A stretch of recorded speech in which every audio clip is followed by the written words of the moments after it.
Hey y'all. I hope you're having an absolutely fantastic Wednesday. Y'all, did y'all know frustration can be a literal dream killer if left undealt with? Did you know that?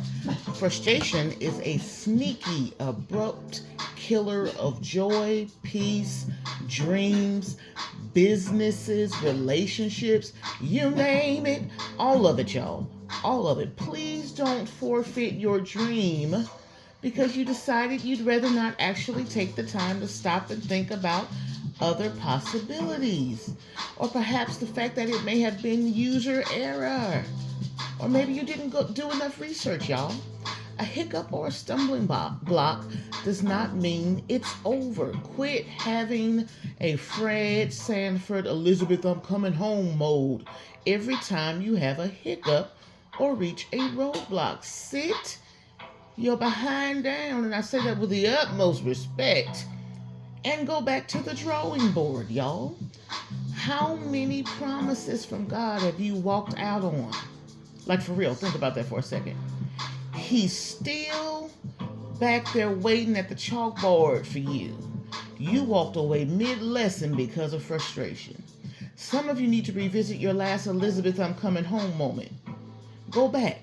Listen, if you're trying to become an entrepreneur or you are an entrepreneur, and at some point or currently you have customers, right? Even if you have them now, or you're going to have them in the future, or you're going to have employees, or you have them now, or you're going to have franchise opportunities, you're in it now, or you're going to have them in the future, etc., etc. Y'all, quit playing, man. You owe it to your team now or your future team. You owe it to your employees now or your future employees.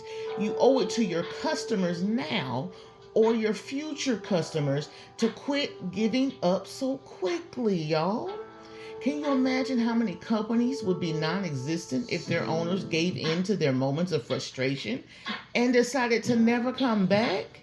Y'all, everybody started somewhere. Everybody started somewhere. You can name some of these most famous people in the world. They started where you are. And God knows they had doors slammed in their faces just like you did. Right? They had no thank yous just like you did. They were coming out of the wazoo. You hear me? Y'all, what if they would have said, well, I just can't take another bump in the road. I give up. You wouldn't have your Apple phone. You wouldn't have your Android devices. You wouldn't have airplanes to ride in. You wouldn't have a boys and girls club. I mean, who can afford to take care of other folk kids? Think about that, right? They had to ignore the no's. And they sold some cookies, right? Ignore the no's and keep bringing the children in and keep raising the money however they could. You wouldn't have low income housing if some folk gave in to their frustrations. Folks would be, look, there would be a lot more homeless folks if folks gave in to frustration, right? Somebody had to stick it out and keep going. Can you imagine if folk took the one bad apple, ruins the whole bunch approach in every situation? Some of y'all wouldn't be here. Some of you wouldn't have a church home if your pastors gave in to the frustration of pastoring. Because parishioners can be a lot. And we can't get on, we can get on your nerves, right? We can really get on your nerves. Y'all know that, right? And that's in any and every denomination. I don't care where you come from. I don't care what religion you practice. Your parishioners, your folk can get on your nerves. Can you imagine all the children waiting to be adopted? Oh my God. Being paraded in front of family after family after family and feeling rejection over and over again when they aren't chosen, but still putting on a smile on their face because today may just be the day. This man or this woman might be the one, right? Hope diminished? Possibly. Probably, right? Frustrated? Absolutely. But stepping over each stumbling block because of the possibilities of what the next phone call or the next home visit or the next Wednesday's Child episode on Channel 2. Have y'all seen that show where they show a child that's ready for adoption and they put them on the show so families can see who they are, get to know them, right? Anyone and everyone can have a moment of frustration. It doesn't mean the death of that dream or that ministry or that job or that promise or that book or that company or that relationship.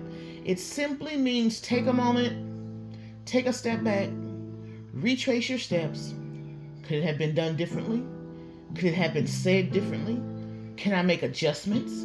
Was it user error? Can I go back to the drawing board and reconfigure my calculations? Can I even budget differently? Sometimes you just need to go to lunch and come back. Period. Happens all the time. Right?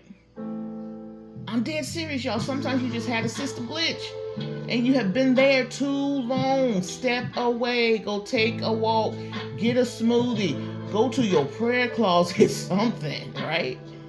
I'm laughing, but I'm dead serious. Some of you need to stop trying to do everything on your own. You even have help, but you're so afraid someone else is going to get the credit. You won't even free up the reins long enough to get a fresh perspective from somebody else.